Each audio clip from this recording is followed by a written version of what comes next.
দর্শক, শীতে জনজীবনের আরও খবর জানাতে চুয়াডাঙ্গা থেকে সরাসরি যুক্ত হচ্ছেন সহকর্মী বিপুল আশরাফ। বিপুল, চুয়াডাঙ্গায় শীতের তীব্রতা কেমন দেখছেন, কি বলছে আবহাওয়া অফিস, জানাবেন। ধন্যবাদ সোহেল রানা। দক্ষিণ পশ্চিম অঞ্চলের সীমান্ত যে চুয়াডাঙ্গা, এই জেলায় কিন্তু গত 17 দিন আগে 3 দিন পর পর মৃদু শৈত্যপ্রবাহ বয়ে গিয়েছিল। আবার এই 17 দিন পর আজকে কিন্তু আবারও মৃদু শৈত্যপ্রবাহ বয়ে যাচ্ছে।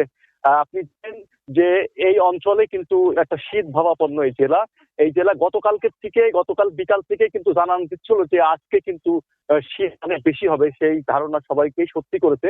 সকাল 9টায় আজকে দেশের সর্বনিম্ন তাপমাত্রা চুয়াডাঙ্গায় রেকর্ড করা হয়েছে 9.8 ডিগ্রি সেলসিয়াস, এবং সেই সাথে বাতাসের আর্দ্রতা কিন্তু 8 থেকে 10 কিলোমিটার কিন্তু বাতাস বয়ে যাচ্ছে। এই কারণে কিন্তু শীতের মাত্রাটা কিন্তু অনেক বেড়ে গেছে। এই কারণে শীতে মানুষ বিপর্যস্ত হয়ে পড়েছে। আমরা দেখছি যে এই এখন বিকেল 5টা 5 বাজে, এখনই কিন্তু সূর্যটা কিন্তু অনেকটাই কুয়াশায় ঢেকে যাচ্ছে। আর কিছুক্ষণ পরেই সন্ধ্যা বাড়াবে। আর শীতও কিন্তু ইতিমধ্যে অনেক বেড়ে গেছে। এই শীতের কারণে বাড়ির দিকে রওনা দিয়েছে অনেকে, কাজ কাম রেখে দিয়ে কিন্তু বাড়িতে রওনা দিয়েছে। আমি কিছুক্ষণ আগে চুয়াডাঙ্গা জেলা প্রশাসক জহুরুল ইসলাম এর সাথে যোগাযোগ করেছিলাম। তিনি আমাদেরকে জানিয়েছে, হ্যাঁ, এই শীতে গতকাল থেকে যে প্রচন্ড শীত পড়তেছে, এই কারণে কিন্তু মানুষ কিন্তু কষ্ট আছে এনে স্বীকার করেছেন।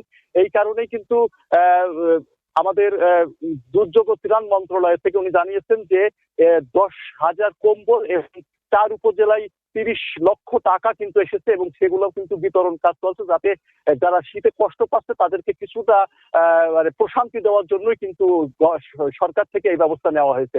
আমি চুয়াডাঙ্গা আবহাওয়া অফিসের সাথে যোগাযোগ করলে তিনি আমাদেরকে জানিয়েছেন যে আজকে যে আবহাওয়াটা পড়তেছে মৃদু শৈত্যপ্রবাহ, এটা কিন্তু আরো 2 থেকে 3 দিন অব্যাহত থাকতে পারে। 5 থেকে 6 তারিখের দিকে আবারও একটা মেঘলা আকাশে একটা মেঘ দেখা দিতে পারে। তখন কিন্তু আবার হয়তো তাপমাত্রাটা অল্প কিছু বাড়তে পারে। এই ছিল চুয়াডাঙ্গার শীতের সর্বশেষ পরিস্থিতি। সোহেল।